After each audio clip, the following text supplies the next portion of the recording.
Hello and welcome to episode 8 of the Gangrene Against the World podcast. I'm Allan Simon. A lot of news in the NFL as we are less than a week away from the first game of the regular season, Thursday night between the defending Super Bowl champions and the Dallas Cowboys. And that Dallas Cowboys team is going to look a little different as they have made the blockbuster trade they've been threatening to make all offseason, as this generation's greatest pass rusher has been traded to the Green Bay Packers. Micah Parsons has a new home. He also has a historic extension that he signs immediately with the Packers.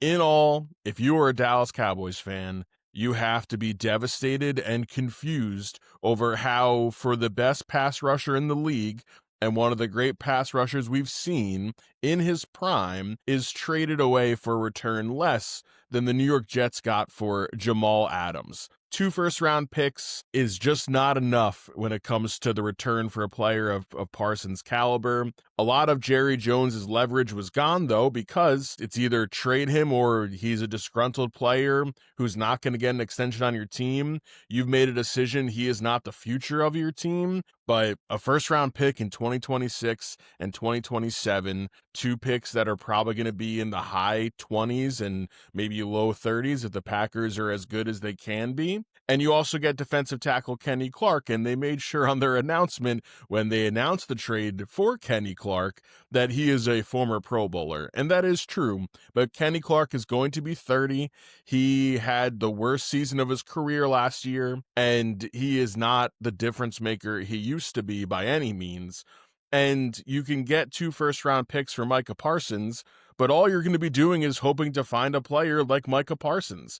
And it's not even like you're getting an enormous amount of picks back, where then you can say, hey, if we can find 2 or 3 Pro Bowl caliber guys with these 5-6 picks that we got back in return, then, it's hard to make a great player leave, but it saves us a lot of money and it's fine. That is not the case for this trade. This is not the Herschel Walker trade.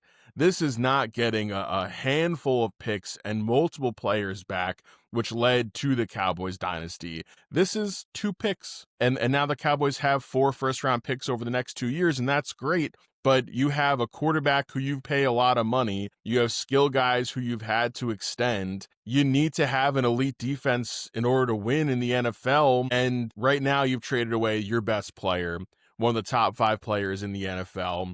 You could argue he's the best player in the NFL. And he goes to the Packers. Now, the Packers have an enormous amount of talent on defense as it is.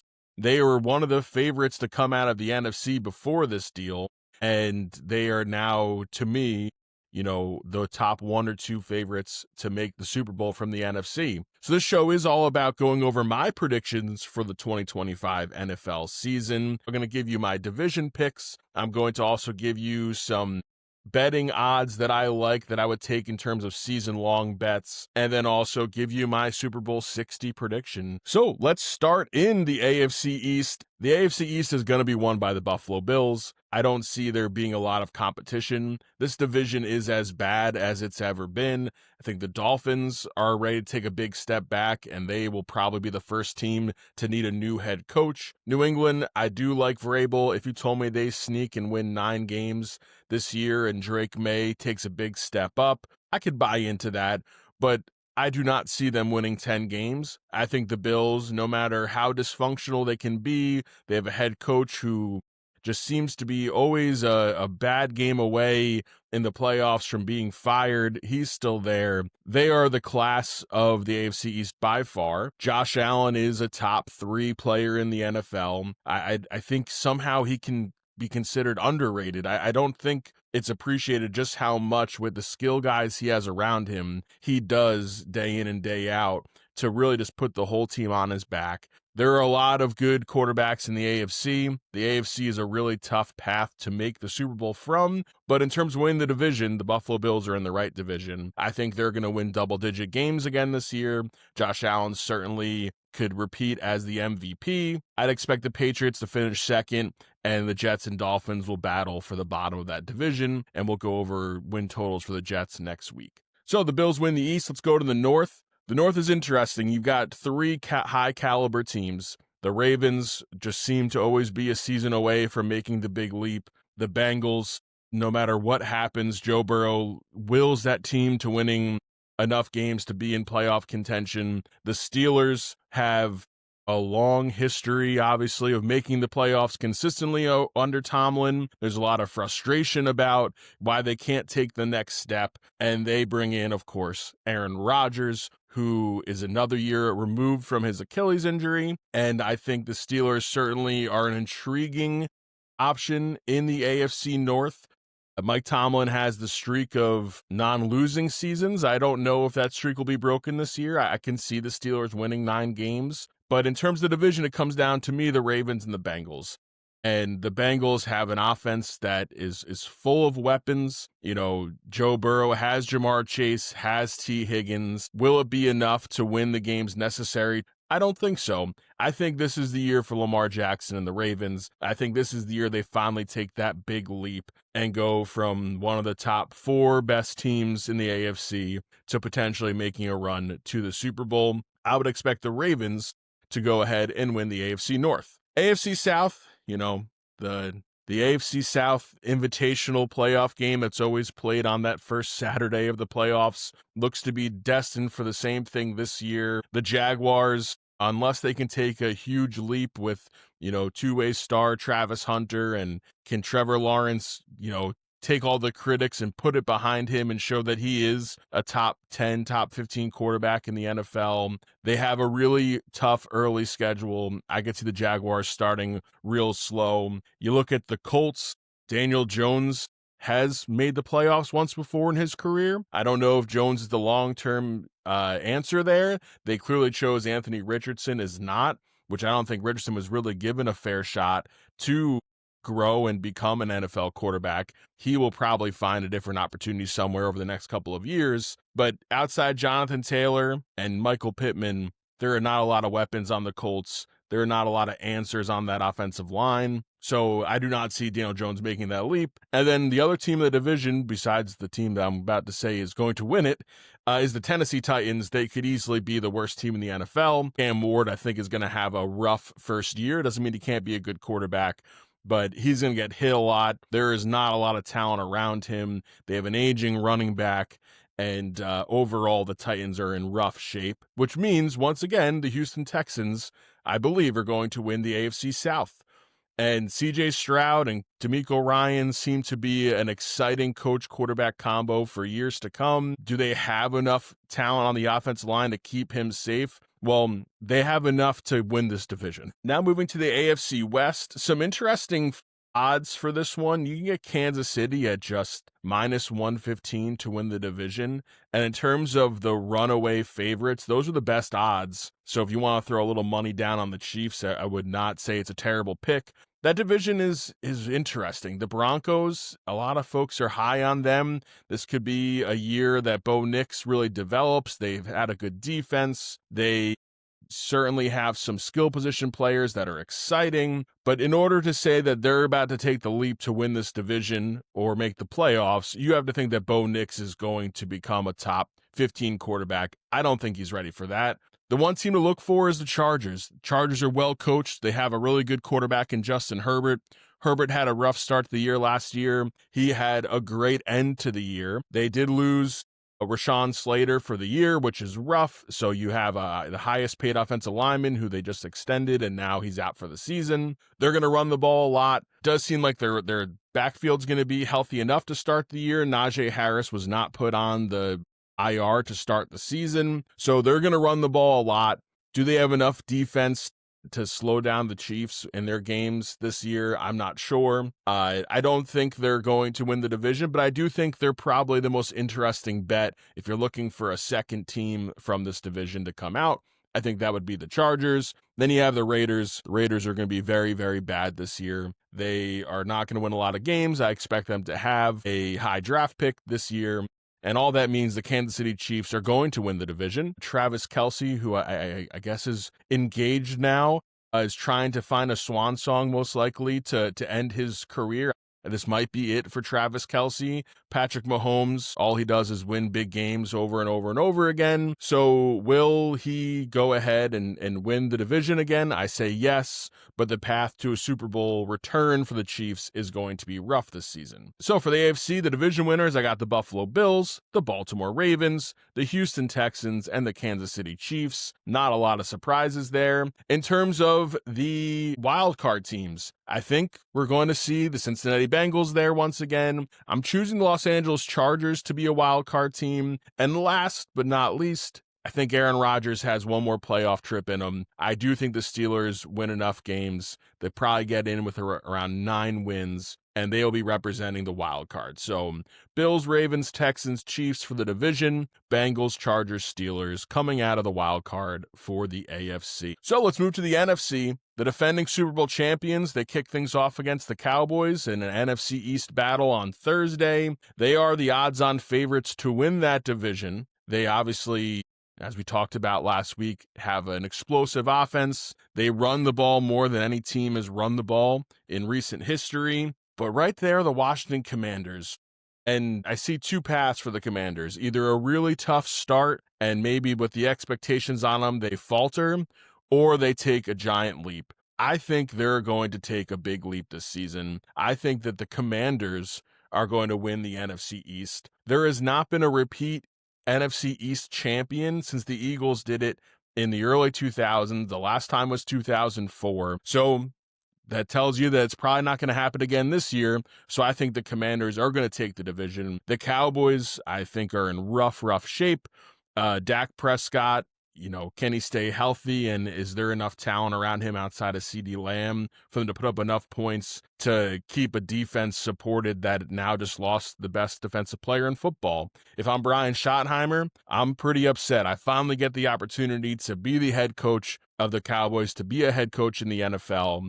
And I think it's fair to ask, will Schottenheimer even be around to see the benefits of those 2 first-round picks they got for Parsons? Last but not least, the Giants. I think the Giants are still in rebuild mode. Their roster is better than it was last year. They have the longest odds to win the division for good reason. I think the Giants are likely going to finish somewhere around 5 wins, but it doesn't mean that we don't start to see the emergence of Jackson Dart. I think if they start off slow enough, Russell Wilson will probably get benched for Dart because you're going to want to see if this young quarterback is your future. So for the NFC East, I'm taking the Washington Commanders to win the division. The NFC North, I already had this picked before the news last night, but it just makes it a little bit easier. Probably the most compelling division in all of the NFL, with the Packers, the Lions, and the Vikings, all with legitimate shots to come out of that division and to make runs in the playoffs. The Vikings are putting everything behind J.J. McCarthy. They move on from Sam Darnold. My guess is that they can get the same sort of performance out of McCarthy as they did from Sam Darnold. I was not super impressed with McCarthy coming out of college. He then, of course, gets hurt and misses a whole year, which leads to the Sam Darnold stopgap season. Receivers galore. They can move the ball on the ground still. It is a talented team with a good head coach in O'Connell. The Detroit Lions, to me, this is the year the Lions take a step back. They've been fighting tooth and nail to win divisions. They made a nice run a couple years ago and got close to making a Super Bowl appearance. This just feels like a schedule that's going to beat them up. They play the Chiefs this year. They play the Ravens. They played the Eagles. It is a really tough schedule, and you got to play the Lions and the Vikings twice as well. I think they're going to have a rough go about it. I actually think this is the year the Detroit Lions do not make the playoffs, and they'll be joined by the Chicago Bears with their former offensive coordinator, Ben Johnson, as the head coach. The Bears are just going to have a hard time because that division's really good. I actually think the Bears could be pretty decent this year, but they have a tough schedule as well. They have to go ahead and play the Packers, the Lions, and the Vikings as 6 of their games this season. I think this is a year where maybe you hear more noise around Caleb Williams. How does he handle another season of adversity? He does not seem to be the toughest guy in the world in terms of overcoming things. So I think Ben Johnson, who is certainly a unique dude in his own right, and he's going to face a lot of heat in Chicago early on if that offense doesn't click like we saw it click in Detroit. So Chicago probably finishes last in this division. But overall, the Green Bay Packers, they're the best team in the division. They might be the best team in the NFC. They certainly have a defense that really, really impresses you. We obviously know that Micah Parsons is the highest rated pass rusher in all of the NFL. You know who's second? It'll be the guy who's lining up on the other side of that defensive line, Edgerrin Cooper. He has the second highest pass rush grade in the NFL. That defensive line with Rashawn Gary, there's just a lot of talent on that defense. Keyshawn Nixon and Xavier McKinney in the secondary. This team's going to turn the ball over a lot, and they're going to see some great opportunities to win a lot of football games. They're going to win the division. You can still get them at plus odds just because the division is so challenging, but I think that's good money to throw towards the Packers. And now we have the NFC South. The NFC South is an interesting one. Obviously, it's been the Tampa Bay Buccaneers division for a little bit. They have won back-to-back division titles. Baker Mayfield is leading that offense. Baker Mayfield has quietly become an extremely stable quarterback for this team. They came over big injuries on the offensive line last year. Can they improve this year? They have two very talented receivers on either side of Baker Mayfield to throw to, but I don't think this is the year the Buccaneers win their third straight division title. To me, I would pick the Atlanta Falcons to come out of the NFC South. Another year for Michael Penix in the NFL. He has Bijan Robinson, who's right next to him, who could be the offensive player of the year. They bolstered the defensive line by adding Leonard Floyd, as well as first-round picks Jalen Walker and James Pierce Jr. The division is weak. Their schedule is very favorable. I think that the Falcons are going to take the NFC South this season. I don't think that the Carolina Panthers are anyone to worry about. Bryce Young, it's probably his last chance to show that he can be the starter on this team in the long term. They did add McKillen to the offense as well to give him a big target. He won't do enough, though, to bring that Panthers team to anywhere near 7-8 wins. I think they'll be towards the bottom of the NFC. And the worst team in that division is going to be the New Orleans Saints. Kellen Moore named Spencer Rattler the starting quarterback. I don't think that's going to go very well.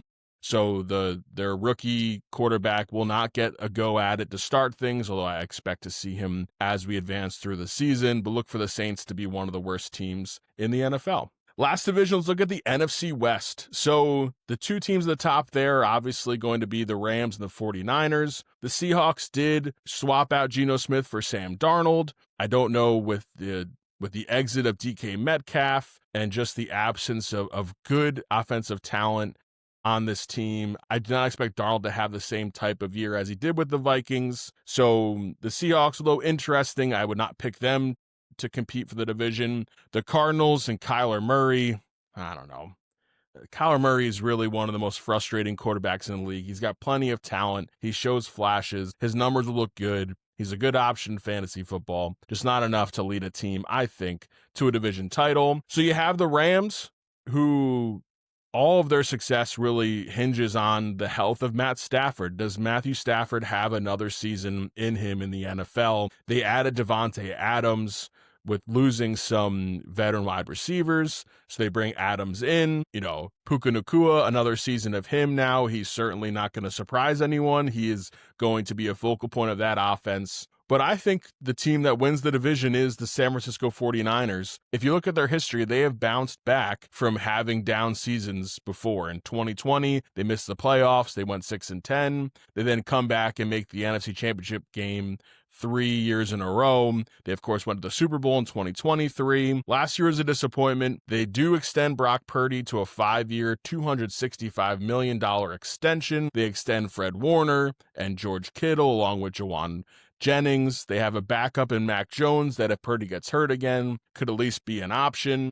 I think that the Niners have enough to take the division. And for the Rams, I think they still have an opportunity to make the playoffs. I do think this is Matthew Stafford's last year, but it's going to be an uphill battle. The 49ers are going to be back with a vengeance this year, and I think they take the NFC West. So in the NFC, I have the division winners being the Washington Commanders, the Green Bay Packers, the Atlanta Falcons, and the San Francisco 49ers. Wildcard teams this year, I have the Philadelphia Eagles, the Minnesota Vikings, and the Los Angeles Rams sneaking in there at the end. The NFC is honestly a little weak. This is a weaker conference. They do not have the big-time quarterbacks in your way like they do in the AFC. And because of that, as we look at who's going to come out of the conference, I think the Green Bay Packers are going to win the NFC Championship over the Philadelphia Eagles in 2025. I had that written down yesterday morning before the trade. I still believe it, and I think Jordan Love can take another huge leap. We talked to Mike Wadsworth at the beginning of the preseason. We know that it's the magical 6th year for Green Bay quarterbacks. In the past, Bart Starr and Brett Favre and Aaron Rodgers all won Super Bowls in their 6 seasons, so why can't Jordan Love do it as well? In the AFC, it's finally Lamar Jackson's time. I think Lamar Jackson is going to get through the AFC. He'll have an opportunity to beat the Bills or the Bengals on their way to the AFC Conference Championship game against the Chiefs.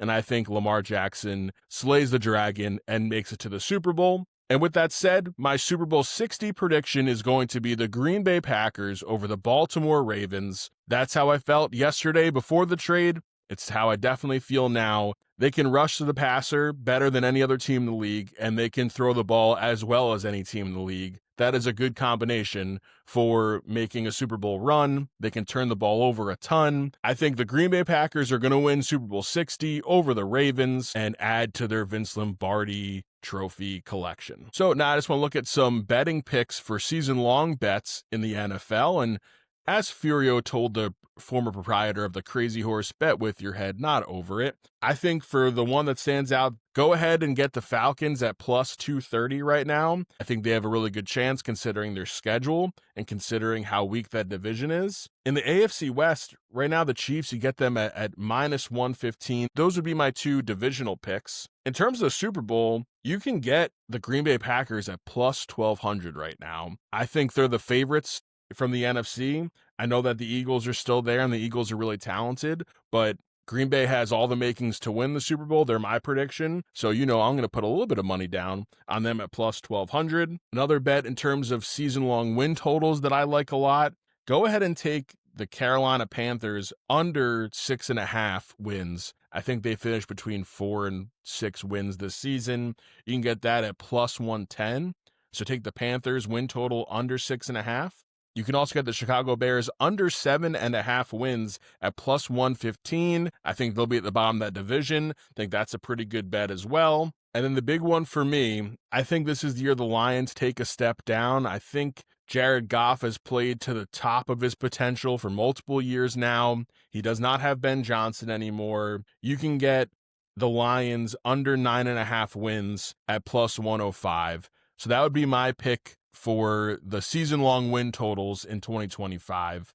Overall, excited to have football back next Thursday. Coming up next week on the Gangrene Against the World podcast, we'll have the Jets preview show at the beginning of the week, and then we have our first guest on for the regular season as the Jets open up the 2025 season against the Pittsburgh Steelers. Aaron Rodgers coming to MetLife, 1 p.m. on Sunday. Can't wait for that. Football season is right around the corner. We're almost there. This has been episode 8 of the Gangrene Against the World podcast. I'm Allan Simon. Thank you for listening.